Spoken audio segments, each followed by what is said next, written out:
just won gold place in this month's Liberty Cup Round 3 box stock and tune class races. This month, we tried to place our track on the roof, and we had this wonderful setup going, and then the winds, the 25-mile-per-hour winds just swept our track up several times, flopped each of the pieces over onto their backside, their belly. Oh my gosh! At one point, the winds were so strong that the track lifted up, I kid you not, 3 to 4 feet up in the air and flipped around. And we were lucky to basically grab all the parts. It took a team effort to grab all the parts and bring them back down to my place. And we set up an indoor track there where we did the Liberty Cup Round 3 indoors. Yeah! So yeah, although we didn't have the big illustrious track that I wanted, we had a smaller indoor track that was just as fun, just as challenging, had a lot of little obstacles and stuff, and everybody had a great time. So yeah, we had some really challenging racers. We had some of the best from AAA Hobbies. Yeah, we had Ken, we had Andre, we had William, we had Bob, myself, and my son Matthew. So cool. And all of us, we raced a car or two each in box stock and tune class, and I'm just happy to say that I came away with victories in box stock and tune class, and that was so cool because I had no idea about this one. Remember this one? This was Green Goblin, and this was the one that kept coursing out every now and then, and somehow I got it more stable this time. Yay! And what I had to do was, basically I tightened everything. You have to batten down the hatches, folks. If you want your cars to run smoothly each and every single time, you have to make sure that each and every part of your vehicle is bolted down properly and secure. You can't have loose parts. In the past, I would just like run my cars without really taking a really close inspection of them, and that's not always the best thing. You want to make sure that you always look closely at every part of your car, every aspect of your car. Make sure that if there's anything loose, you try to figure out how you can tighten it down so that everything is stable and solid and awesome. Yeah, because, you know, sometimes the fastest car wins. Not always, right? Sometimes stability wins out. Sometimes the slowest car wins, especially if you've got these speed demons that just course out all the time on the track. So this one was just about pure speed, and I designed it as such. And this time, in these races, I made sure that I dropped the car in a different way than the previous times I dropped the car. Now, nobody's ever taught me how to drop a car before. The first time I ever dropped a car in these Tamiya races was at Hobbytown, and nobody ever seemed to correct me on what I was doing right or wrong dropping the car. So what I would do is I would let the car roll off my fingertips, just like so, but doing this, right, that's considered like a push off. Doing this, if you just let it go like that, that's considered a push off too.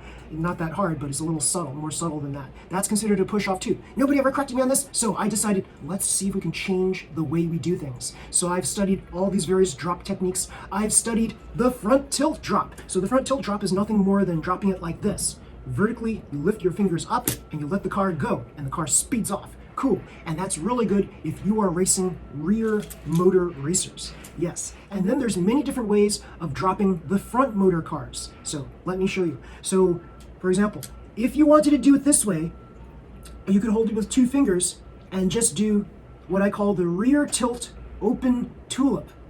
So you just do this. You open it, and then there's also another way where it's the rear tilt open tulip, but then you pull back. So that's what I've been doing in this Liberty Cup races. So pretty cool, pretty cool. So open tulip or open tulip reverse move. And that's call that the Japanese reverse technique. Yeah, so I've seen a lot of Japanese racers do that, where they just bring their hand back like this, and that ensures that there's no foul play, right? That ensures that there's no way that the person is like pushing with their tulip fingers, right? So long as you hold it with as few fingers as possible, I think that's the proper way to do this without anybody thinking that, oh, you're pushing off. So yeah, I did all of these different techniques, and you know what? I still did very well in this race. And it's like, I don't really think that dropping your car with any sort of roll or what people think of as a push-off actually gives you an advantage. I may be wrong, but yeah, I don't really think that matters, because if you've got a fast car, it's gonna be a fast car, no matter what. If you are a foot or more ahead of everybody, no matter like what technique you use, your car is just faster than everybody's. So that's just how it is. And remember, folks, it's not about speed. You want to keep the car down too. So just because you have a fast car does not mean you're always going to win. You need to basically bolt down the car so that it stays on the track. That's the most important thing.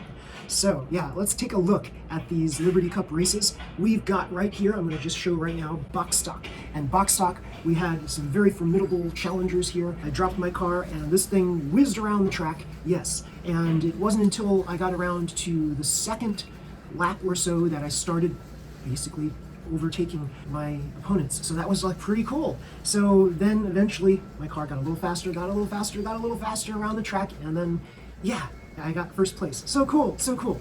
And then there is the Tune Class race. And the Tune Class race, now I am not a big expert on Tune Class. There are, like everyone else I think has more knowledge than me on Tune Class. I just make fast cars and I want to keep them down on the ground as much as possible. So I know how to weigh them down properly, and I know about little tricks too. Like I notice things on body shells, for example. This body shell has these holes built right into them, so I can just attach these dampers, these side dampers onto them without having to have that EX side stay crossbar, right? So this is a Super 2 chassis, and I attached these dampers right onto the body shell, and that makes this car so light. Yeah, you don't even need, if you added that EX side stay along with 2 carbons or FRP side stays onto the EX side stay, you are going to get a heavier car, especially with little screws and stuff like that. You're going to get a heavier car than what you see here. So this is pretty light. And it was a speed demon. It's got a torque-tuned engine in there. Yeah. So typically I race atomic tune, but on this course I decided to use a torque-tuned, and it worked out well for me here. And yeah, pretty cool. And these small wheels, 24 millimeter wheels, they stay low, they keep the car low to the ground, and it basically hugs the track. I wanted to keep this car low and stable, just like my Panda Racer, and that's why I designed my car just like this. Yeah, so I don't know if I'll ever switch back to bigger wheels. I mean, there are uses for bigger wheels, but I think for a lot of technical tracks, the small wheels are pretty good. I was proven wrong last month in Hobbytown because once there are inclines involved, these little wheels, they can't get up that hill very easily. So yeah, little wheels are not great for everything, but they're great for a lot of things. And I would say that the most balanced car in box stock that you can race is a mock frame. And you know, like some people have a love-hate relationship with mock frames. Some people say, oh, these things just don't stand the lane changers and such. And there is some truth to that. If you make your car so light that it's not going to stand the lane changer, that's going to be a problem. So you want to make sure that you weigh your car down using the components in the box to help you with that effort. So what do I mean by that? You can attach all of your stickers on the car if you'd like. That weighs the car down a little bit, but I don't really like using stickers that much. I always have like the minimal amount of stickers on all my cars because I'd rather use paint to make it look sprucey and nice and stuff. So yeah, that's why this one is like, it's almost like colored like Iron Man, but I call it Venom, okay? So not Venom as in the cartoon character, the Marvel Comics character, but this is Venom because I have what I call the Venom-tuned engine in this car. And the Venom-tuned engine, I can tune these motors, these box stock motors. Typically they come right out of the box at 16 to 18,000 RPM. This one has a 28,000 RPM engine in there. Yes, it's a box stock motor that I was able to tune that high. And I've never been able to tune another one that high yet. But, oh, there was one that got to 29 and then went back down to 26. But that was it. This one, 28,000. And more recent tests, I was able to test it to be 26,000. So I think there's a peak, and then it goes down to what it is eventually. So with enough crashes, your motor will also probably go kind of down, down, down, down, down. And unfortunately, that's what happened with this. My Tune Class, well, this is actually a B-Max race car that I put a Tune Class engine in, and this one took a really bad collision with another racer's car, and it never was quite the same afterwards. I think something happened to the motor after that. So I had to like basically just put it away and just continue on with this. So this one ended up being like, yeah, not speedy enough for me to advance to the next round. So also, for box stock, I have this. This is another Venom tuned car. So this has a 26,000 RPM tuned engine in there. That's based on G-Force 3.0 volts. So if you want a reference point like that, you can try to test your engines using 3.0 volts and see what the RPM is like that. So this was 26,000 RPM, and it was consistently at 26,000 RPM, and this is a fast car too. But FMA chassis, especially on anything with jumps, this is going to win. This I've added, well, not added, but I reversed the rollers, and this gives it a little more bulk at the front, so that it becomes a more stable car overall.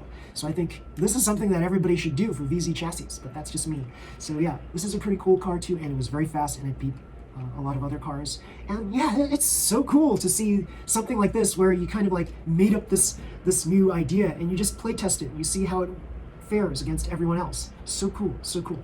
So yeah, I'm all about experimentation. So if anybody likes any of the designs that I make, please give me a shout out and comment in the section below. Yeah, your comments are always appreciated. Yes, if you like this video, everybody please slam the like button and subscribe to my channel. You'll see more videos just like this one. Until next time, everybody, see you. Bye.